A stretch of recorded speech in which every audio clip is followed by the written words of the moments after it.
இன்றைக்கி நம்ம பார்க்க போகிறது ஒரு டிஃப்ரெண்ட்டான ஒரு ஸ்நாக் ரெசிபி, ரொம்ப ஹெல்தின்னு கூட சொல்லலாம் இதை.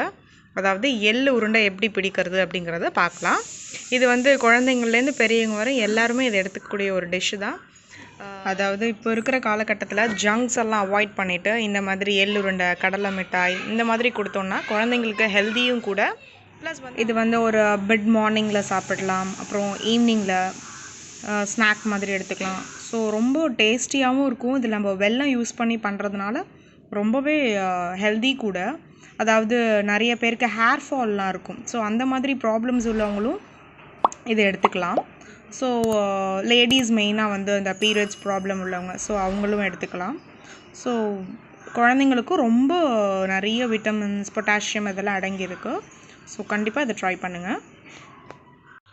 நான் இன்றைக்கி ஃபஸ்ட்டு எள்ளை எடுத்து நல்லா அலசி வெயிலில் காய வச்சுக்கோங்க. அதாவது ஒரு 2 to 3 டைம்ஸ் நல்லா வாஷ் பண்ணிவிட்டு ஒரு காட்டன் டவல் போட்டு நல்லா வெயிலில் போட்டு காய வச்சு எடுத்துக்கோங்க.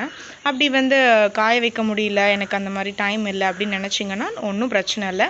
நீங்கள் இன்ஸ்டண்ட்டாக எள்ளு வாங்கிட்டு அதை டைரெக்டாகவே நம்ம யூஸ் பண்ண ஆரம்பிச்சிடலாம். டைம் இருக்கிறவங்க இந்த மாதிரி பண்ணுங்கள், நல்லாயிருக்கும்.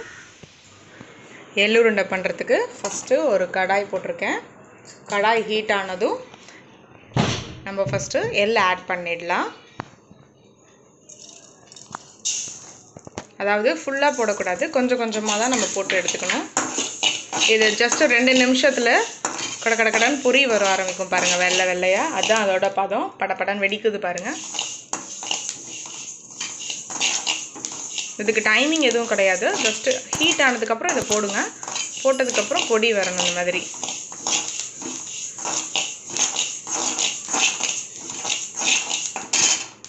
அவ்வளோதாங்க, பொரி வந்துடுச்சு பாருங்கள். இப்போ எடுத்துடலாம். ரொம்பவும் வறுத்துடாதீங்க, காந்தல் வேக அடிச்சிடும். அந்த படப்படன் வருது இல்லையா, அதுதான் பதம்.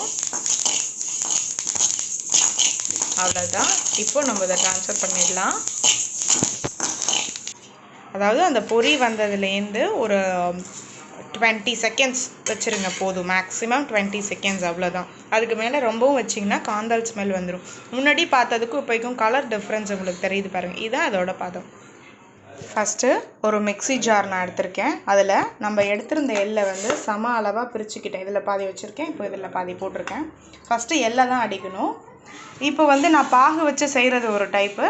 சில பேருக்கு டைம் இல்லை, நான் டக்குன்னு செய்யணும் அப்படின்னு இன்ஸ்டண்ட்டாக பண்ணணும் அப்படின்னு நினச்சிங்க அப்படின்னா இந்த ஸ்டேஜில் வந்து நம்ம நாட்டு சர்க்கரையோ இல்லை வந்து வெல்லத்தையோ துருவியோ இதோட இப்போ நம்ம ஆட் பண்ணிக்கிட்டு இதோட சேர்ந்து நம்ம ஒரு அடி அடிச்சிடலாம்.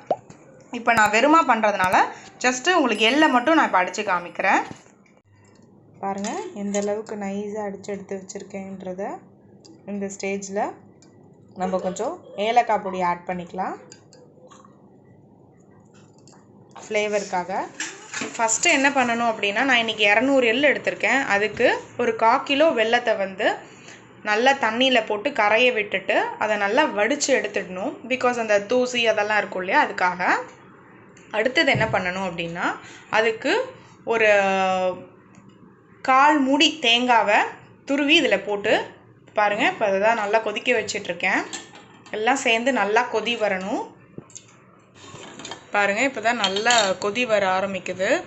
தேங்காவும் இந்த வெல்லமும் சேர்ந்து நல்லா கொதி வர ஆரம்பிக்குது.